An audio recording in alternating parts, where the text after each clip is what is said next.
5가지 대사증후군 관련 항목 가운데 복부 비만, 이게 이제 내장 지방이기 때문에 더 문제가 되는 게 한국형 대사증후군의 특징이다. 네, 맞습니다. 또 다른 특징도 있나요? 네, 우리나라의 한 대학에서요, 지난 10년간, 그러니까 1998년부터 2007년까지 한 10년간의 우리나라와 미국과 국민 건강 영양 조사 자료를 토대로 해서 연관 결과를 발표를 했었는데요. 화면을 보면서 설명을 드리겠습니다.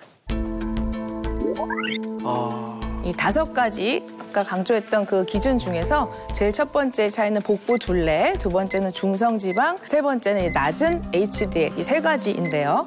반면에 미국에서는요, 이 HDL 수치가 낮은 것은 별로 변화가 없고 특히 혈압이 올라가는 그런 패턴으로 대사증후군이 발생했는데 우리나라는 이런 3가지가 미국과 비교해서 좀 더 그 증가율이 높았다는 그런 연구 결과가 있는 거죠. 그러니까 좋은 콜레스테롤이 낮은 것도 특징이라고 하는데 이게 복부둘레랑 나머지 특징과도 이렇게 연관이 있다는 거예요? 바로 네, 바로 맞습니다. 아주 정확한 오늘의 포인트를 짚어주셨는데요. 정말 예리한 지적이십니다. 그래서 이 한국형 대사증후군의 이 모든 특징들이 결국 복부, 특히 내장에 지방이 쌓이는 이 내장 지방, 복부 비만 때문에 시작이 된다는 거죠. 복부 비만 때문에 시작이 된다는 거죠. 네.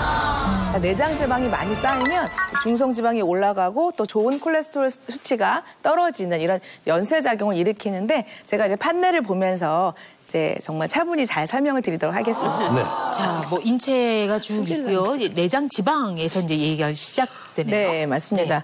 이 장 근처에 지방이 축적된 걸 내장 지방이라고 저희가 부르고 있죠. 자, 내장 지방이 이제 많아졌어요. 그 차곡차곡 쌓였어요. 너무너무 많아져서 어디로 갈까요? 흘러서 혈액을 이렇게 타고 갑니다. 이 장을 도는 혈액은 제일 처음에 가는 데가 바로 간입니다. 간으로 간 내장 지방은 바로 중성 지방을 만드는데 원료로 쓰입니다. 이것도 양이 이제 넘치고 많아지니까 중성 지방이 또 하는 일이 이 HDL, 우리가 잘 알고 있는 이 HDL이라는 거를 이제 만들어 주는데 원래 HDL은 이렇게 크기가 이 정도 되는 건데요. 중성 지방이 넘치게 되면은 여러 가지 복잡한 기전에 의해서 이렇게 작은 HDL을 만들어내게. 그러면 그건 질이 떨어지는 HDL이라고 생각할 수 있는 그렇죠. 불량품 같은 거죠. 그렇죠. 불량품 같은 거죠. 그래서 HDL이 이 정도 크기가 돼야지 몸에서 그 혈액에서 이롭게 작용을 하는데 또 한 가지 이유는 너무 크기가 작다 보니까 콩팥으로 숭숭숭 빠져서 소변으로 이렇게 배출이 되는 거다. 그러니까 우리가 혈중 콜레스테롤 수치가 낮아지는 이유가 바로 질이 안 좋은 작은 HDL이 만들어짐으로 인해서 몸에서 빨리 배설이 되니까 결국은 혈중 농도는 낮아질 수밖에 없는 거죠.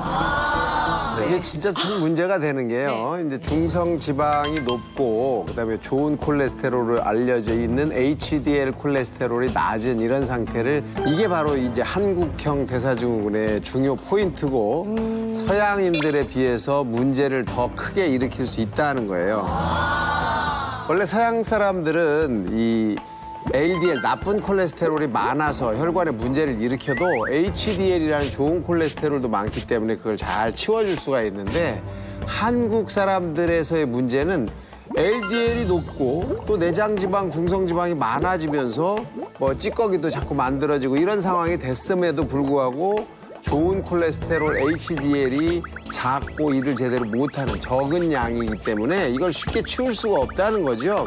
이렇게 되면 이제 뭐 동맥경화, 고혈압, 그다음에 혈전이 만들어져서 심뇌혈관 질환이 유발이 되고 이렇게 되니까 합병증이 더 많아진다는 거고요.